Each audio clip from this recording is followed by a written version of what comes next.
Hello po sa lahat! Today, gagawa tayo ng basic chiffon cake. I-share ko sa inyo ang simpleng steps para makagawa ng soft, light, at fluffy na chiffon cake. Perfect ito lalo na sa mga baguhan pa lang sa pagbe-bake. Tara, simulan na natin. So, gagamit lang tayo ng 6 pieces na large of egg. Then, i-separate natin yung egg yolk sa egg white. Paalala ko pala sa inyo na kailangan sa pag-separate ng egg yolk sa egg whites, kailangan na hindi mahaluan ng kahit kaunting egg yolk yung egg white para hindi kayo papalpak sa paggawa ng meringue. So ang 6 na egg yolk na na-separate natin kanina, nilagyan ko lang ng 1/4 cup of sugar.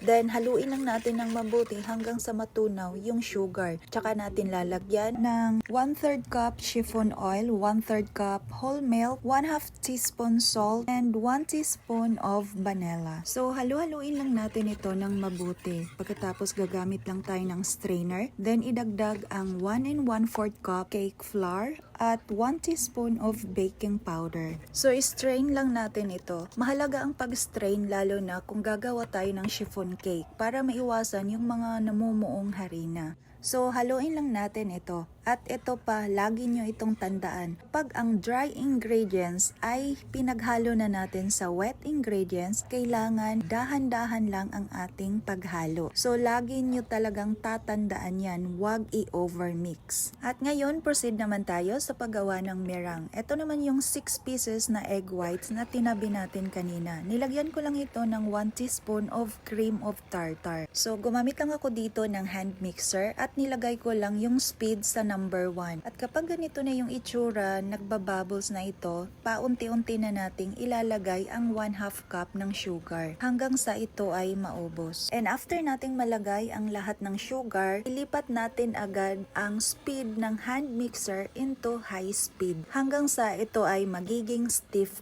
peak. So dito, ipapakita ko sa inyo kung ano yung tinutukoy ko na stiff peak. So ayan, kung makikita nyo, may nagpo-point. Ayan, ito po yung tinatawag natin na stiff peak. Na kahit igalaw-galaw mo pa yan, hindi talaga yan malalaglag. At kahit itaob pa natin ito, talagang hindi yan malalaglag. So kapag ganito kaganda ang meringue na nagawa nyo, talagang magiging successful ang luto ng chiffon cake ninyo. So ngayon, maglalagay lang muna tayo ng kaunting meringue dito sa ating mixture batter. Kailangan cut and fold lang ang paghalo natin. Kailangan sa paghalo, wag nating i-overmix. Yan talaga yung dapat yung tatandaan na wag nyong i-overmix. Basta sundan nyo lang talaga ang step by step sa video na to at make sure na wag kayong mag-skip para magiging successful ang luto ng chiffon cake ninyo. So after mixing cut and fold, nilipat ko lang yung mixture butter dito sa ating baking pan. Gumamit ako dito ng square pan, pero pwede naman kayong gumamit yung circle na baking pan. Depende na sa inyo kung anong gusto nyong gamitin.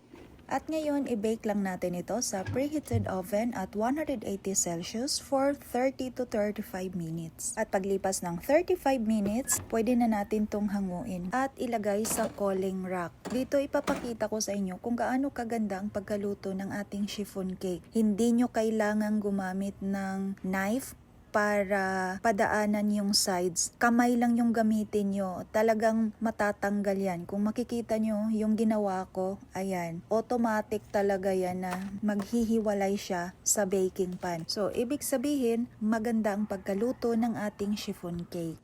Ang kagandahan sa chiffon cake recipe na to ay pwede nyong gamitin sa cupcake or sa yema cake or sa mango cake dahil masarap ito. Ayan, kung mapapansin nyo, sobrang lambot niya. Kahit pisilin mo pa yan ng itodo mo yan sa pagpisil, talagang babalik at babalik yan. Ganyan siya ka-soft and fluffy. Napakaganda niya talaga. Ayan o, perfect yung pagkagawa natin. So, I hope ay meron naman kayong panibagong natutunan sa ating video at kung meron kayong mga katanungan, pwede kayong mag-comment at sasagutin ko po yan para sa inyo. Thank you for watching. Always cook with love.